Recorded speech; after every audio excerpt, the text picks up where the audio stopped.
Okay, so in this video I'm going to show you how you can turn on Sentry mode when you are inside the car.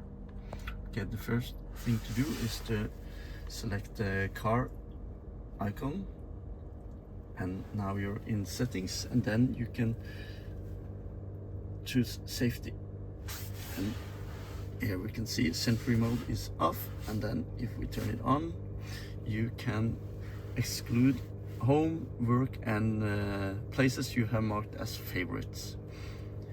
And there are some additional settings here. You can choose the length of the Sentry mode clip, and if you turn on camera based detection, it will use both cameras and sensor to detect a security event. And then we also have live view live camera via mobile app. If you turn on this, you can use your camera your app on your mobile and watch the cameras.